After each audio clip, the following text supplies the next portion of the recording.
Mga mag-aaral sa bayan ng Liba, sabay-sabay ng umiinom ng tubig bilang pamatid uhaw.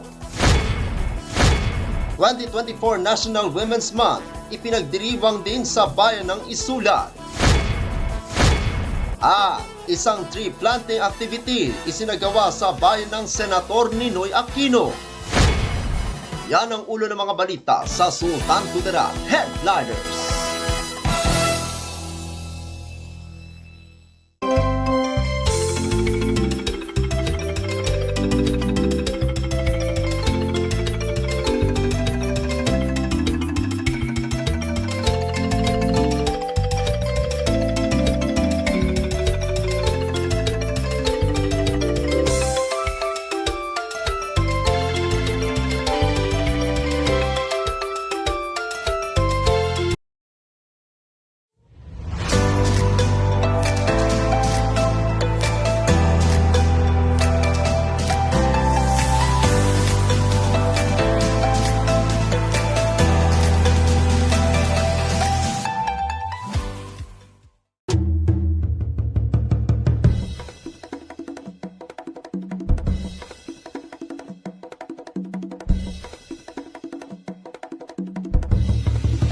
Magandang araw, lalawigan ng Sultan Kudarat.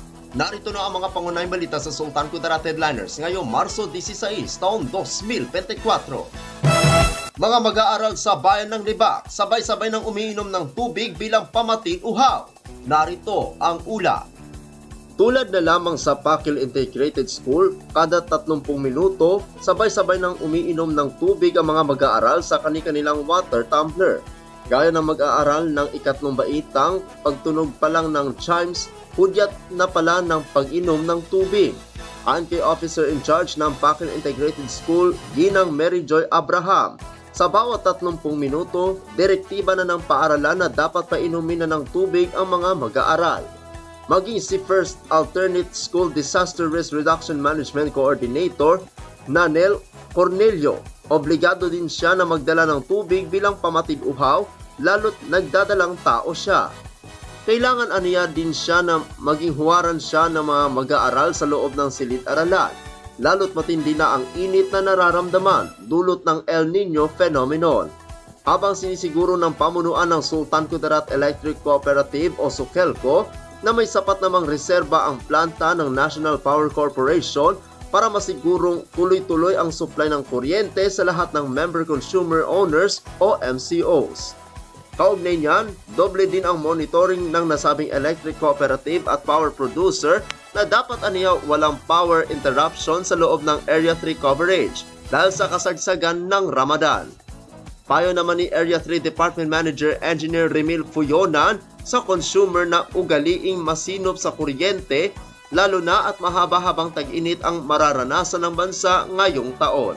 Ako ang inyong kaibigang Apolinario Terry Valencia para sa Sultan Kudarat Headliners. 2024 National Women's Month, ipinagdiriwang din sa bayan ng Isulan. Narito ang ula. Naging kulay purple ang pagdiriwang ng 2024 National Women's Month Culmination Program sa bayan ng Isulan, lalawigan ng Sultan Kudarat. Sa naging aktibidad, kinilala ang nagbibigay pugay sa mahalagang papel ng mga kababaihan sa lipunan. Dumalo sa aktibidad si Isulan Mayor Marites Kapunan Palyasige kasama sina Municipal Administrator Andrewel Kapunan Palyasige, Municipal Vice Mayor Honorable Arnold H. Armada, dating Alkalde Diosdado Palyasige, at MSWDO Head Eileen Loktogan, RSW. Nandoon din sa programa sina SB members Honorable Arjen K. Palyasige, Honorable Darlene Lama, Honorable Ryan Dumaran at SK Municipal Federation President Honorable Weljon Poscablo. Puno ng kasiyahan ng mga dumalo na mula pa sa iba't ibang barangay sa bayan na naglalaban-laban sa patimpalak ng yelling and zumba. Narito naman ang talaan ng mga nanalo.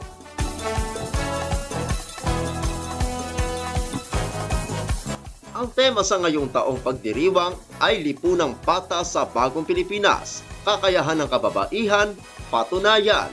Ako ang inyong kaibigang Apolinario Terry Valencia para sa Sultan Kudarat Headliners. Para sa uling balita, Isang tree planting activity isinagawa sa bayan ng Senator Ninoy Aquino. Narito ang ulat. Para pangalagaan ang inang kalikasan sa bayan ng Senator Ninoy Aquino sa lalawigan ng Sultan Kudarat, partikular na ang Lagbasan Cave. Isa ka tree planting activity ang isinagawa ng iba't ibang tanggapan ng pamahalaan at mga pribadong individual. Sa plano na muling buksan ang Lagbasan Cave na kung saan patuloy ang pagpapatupad ng assessment at pagsekyar sa loob at labas ng kuweba. Nakiisa si Municipal Councilor Tata Ortega Caseta sa mga nagtanim at paglinis ng nasabing kuweba. Ayon pa kay Konsehal Ortega Caseta, ang pagtatanim ng kahoy gaya ng nara at mabolo ay sagot para mapreserba ang kabundukan, partikular na isa itong tourist spot sa bayan. Ang pagtatanim ng madaming punong kahoy gaya ng mga matitigas na mga kahoy ay malaking tulong laban sa pagbaha dahil sa pagbabago ng klima. Ang lokal na tribo sa bayan ng Senator Ninoy Aquino ay sinusuportahan ni Mayor Randy Ecija Jr. at Councilor Tata Ortega Caseta dahil sila ang nagbabantay sa naturang lugar. Nagpapasalamat naman ang mga pinuno ng Menubo Dulangan sa pagtatanim at pag-alaga sa kalikasan.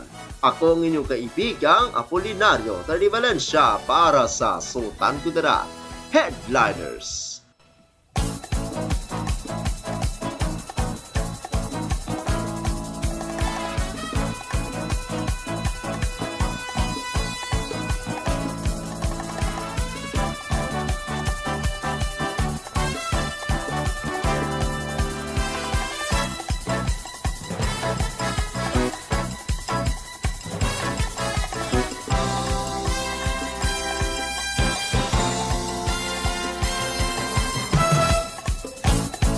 Yan ang kabuuan mga balita sa araw na ito. Mga balitang kailangan ninyong malaman, balitang walang kinakampihan, mga balitang totoo, mga balitang may dalang aral at inspirasyon. Ito ang Sultan Kudarat Headliners. Hanggang sa Lunes, happy weekend! Maraming salamat at magandang araw, kaibigan!